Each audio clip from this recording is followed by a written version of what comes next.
E aí, pessoal, tudo bem? Como é que vocês estão? Conseguiram estudar a aula anterior? Muito bem. Vamos começar a nossa próxima aula com tópicos específicos da dilatação. O primeiro tópico que eu quero abordar com vocês é a lâmina bimetálica. E aí você diz, Paulo, o que vem a ser essa lâmina bimetálica? Ela é utilizada em dispositivos de sensores de temperatura.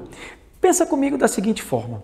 Imagine aqui que esta minha mão, ela representa uma lâmina feita de um determinado material. Esta minha outra mão representa uma outra liga metálica. Bom, vamos colocar a seguinte situação.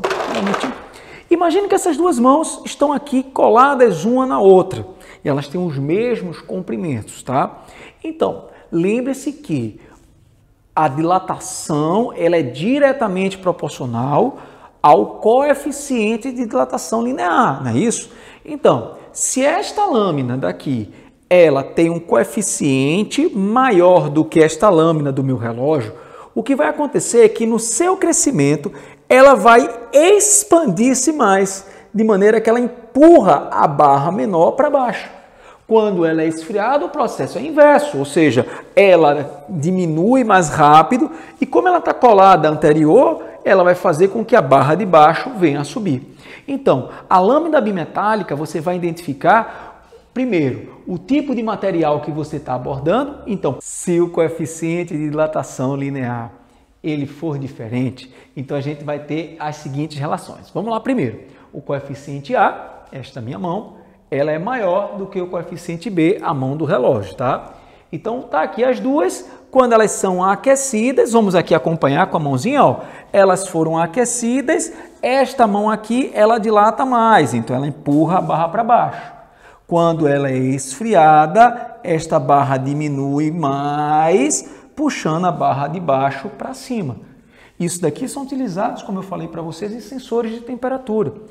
Você já parou para pensar como é que a sanduicheira que você tem na sua casa, ela acende uma segunda lâmpada quando a temperatura está adequada?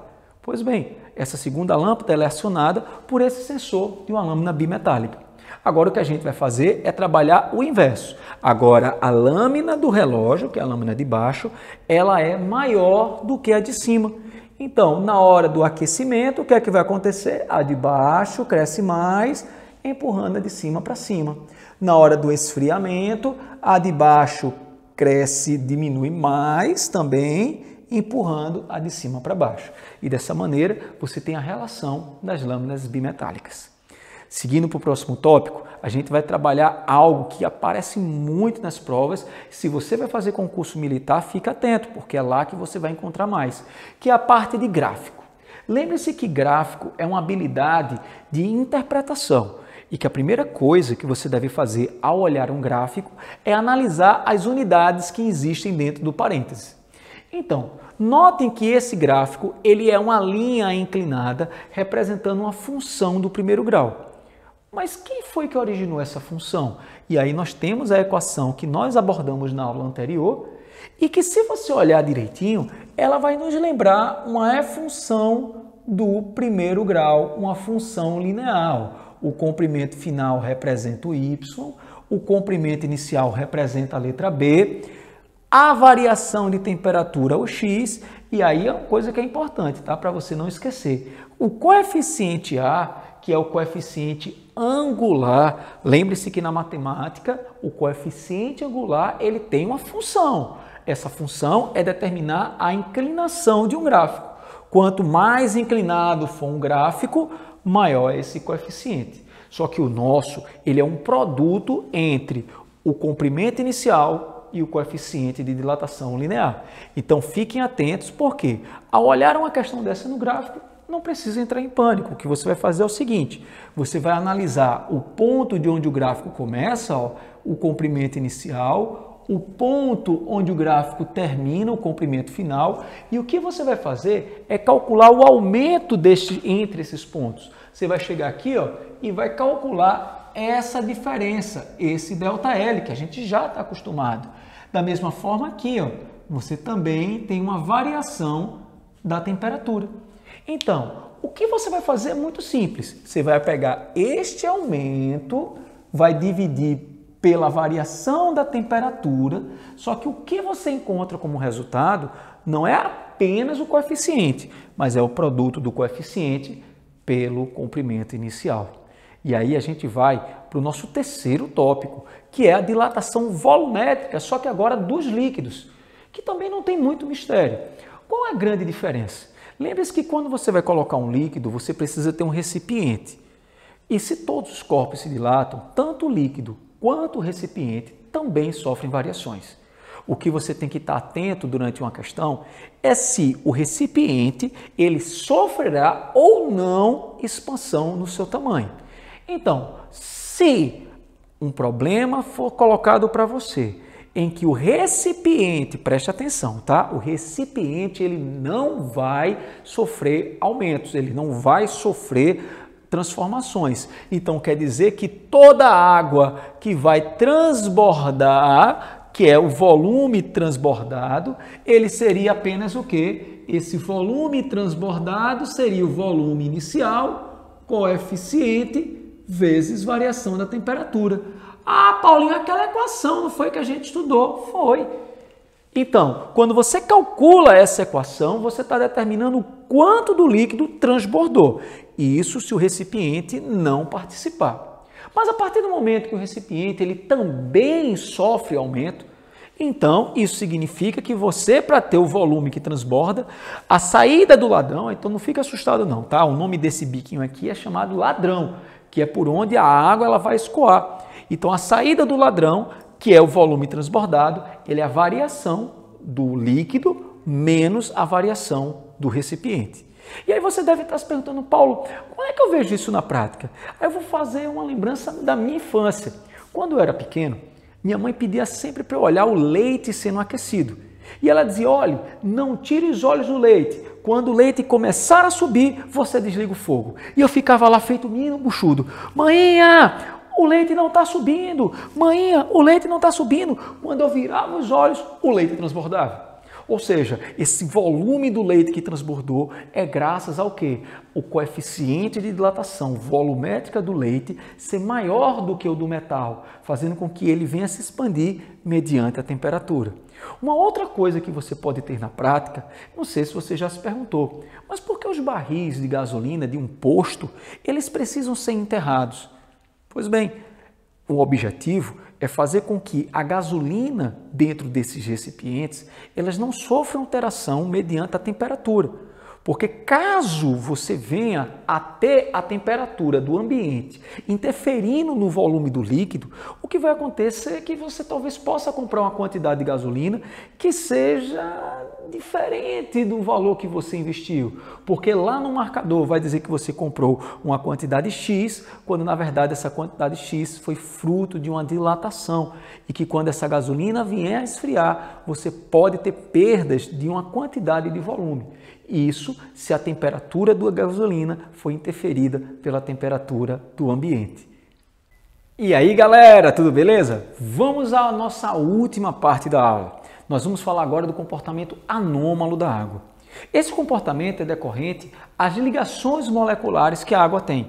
A ponte de hidrogênio ela vai fazer com que a água seja a única substância que tem um comportamento um tanto quanto diferente na sua estrutura. Vamos entender melhor? Bom, primeiramente o que a gente tem que entender é que quando a temperatura ela tende a diminuir, quando você reduz a temperatura dos corpos, vamos analisar aqui esses dois gráficos. O volume, quando se reduz a temperatura, ele tende a diminuir, isso é algo muito natural. Quando você olha para a equação da densidade, que é a massa dividido pelo volume, a redução do volume acarreta um aumento de quê? Um aumento da densidade.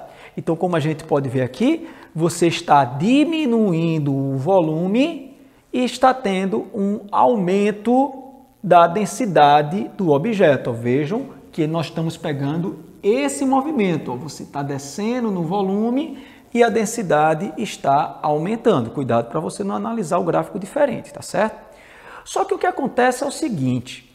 Quando a temperatura da água ela chega a 4 graus, o que vai acontecer é algo diferente. Ou seja, ao invés do volume continuar a descer, não, o volume ele aumenta. E com o aumento do volume, você passa agora a ter uma redução da densidade. E é isso que faz com que a água ela tenha esse comportamento anômalo. Aí você diz, Paulo, mas eu não estou entendendo na prática como é que eu vejo isso. Você já parou para pensar qual a temperatura da água no Ártico? Você já assistiu esse desenho? Essa imagem traz alguma coisa na sua memória? Bom, você está vendo aqui um pinguinzinho que ele fez um buraco no gelo e ele está pescando esse peixezinho que está aqui na água. A pergunta é, qual a temperatura que essa água vai ter? E aí? Queria que você pensasse. Você sabe qual é essa temperatura? E aí, já tem uma resposta para mim? Bom, vamos entender caso você não tenha. Primeiro, vamos começar a fazer a análise do que nós temos. Quando o ambiente ele começa a baixar a temperatura, então vamos colocar aqui a temperatura a 4 graus Celsius. Então, esta parte de verde, ela entra em equilíbrio térmico com uma temperatura de 4 graus. E qual é a consequência disso? A consequência é que a densidade dessa parte verde aumenta. Olha aqui, ó, a 4 graus você tem a máxima densidade. E a gente sabe que líquidos mais densos, eles tendem o quê? Eles tendem a descer. Então, essa parte verde que está a 4 graus, ela simplesmente vai descer para o fundo do recipiente. Então, ela vai ser deslocada para cá. E qual é a temperatura que esta parte verde tem? Lembre-se que ela estava em equilíbrio térmico, então a temperatura dela vale 4 graus Celsius. Então lembra, ó, essa temperatura ela desceu. Mas aí o que acontece? Quando essa temperatura deixa de ser 4 e passa a ser 3 graus Celsius, o que vai acontecer é que esta partezinha daqui, que está em branco, ela agora vai ficar com um equilíbrio térmico a uma temperatura de 3. Só que o que é que acontece? Ó, a 3 graus, a densidade ela é menor. Então significa que esta água aqui, que está a 3 graus, ela tem uma densidade menor do que esta que está verde. Então ela não desce mais. Ela vai manter-se 3 graus como se fosse uma camada acima dessa de verde que está a 4. Quando a temperatura desce mais e que ela chega a 2 graus Celsius, a temperatura da água entra em equilíbrio com o meio, ficando também 2 graus Celsius. Mas olha só no nosso gráfico, 2 graus Celsius significa que a densidade diminui ainda mais. Então isso quer dizer que esta parte de branco está com a densidade menor do que essa parte de verde que está com a temperatura de 4. Isso quer dizer que ela ainda permanece na parte de cima. Se isso está sendo difícil para você, lembre-se que quando você põe óleo na água, o óleo sempre fica na parte de cima, mesmo que você mexa, né? Mas aí a temperatura está descendo, ó. A temperatura agora ela vai ficar a 1 grau Celsius. Então o que é que vai acontecer? Naturalmente, a temperatura da água também entra em equilíbrio e vai ficar a 1 grau Celsius. Só que quando a gente olha no nosso gráfico, 1 grau Celsius, a densidade diminui ainda mais. Então, se a densidade está ficando ainda menor, significa que esta água não vai descer. Ela ainda permanece na parte de cima, que está a 4 graus. Mas aí chegou a temperatura de 0 graus Celsius. Opa! O que é que acontece a 0 graus Celsius? Chegamos na temperatura em que existirá a mudança do estado sólido para o estado líquido. Então, ou do estado líquido para o sólido, dependendo da inversão. Então, quando chegarmos a 0 graus Celsius, esta parte daqui vai ficar a 0 graus Celsius, só que por ficar a 0 graus Celsius, o que é que vai acontecer? Vai acontecer que esta água, ela congela, esta água, ela passa a virar gelo. Olha que beleza, pessoal! Você agora tem aqui uma camada de gelo. Só que tá lembrado daquela água que desceu, que estava a que temperatura? 4 graus, ela permanece a 4 graus. Então significa que nessa nossa ilustração, os peixinhos que estão na água estão a uma temperatura de 4 graus, enquanto que a camada de gelo está a 0 graus e a temperatura externa está a menos 10 graus Celsius. Isso só pode acontecer com a substância da água. E aí, você gostou? Muito bom! Espero que você revise essas aulas e que você agora passe para os exercícios. Nossa próxima aula a gente vai fazer só resolução de questões. Um grande abraço para você, até a próxima!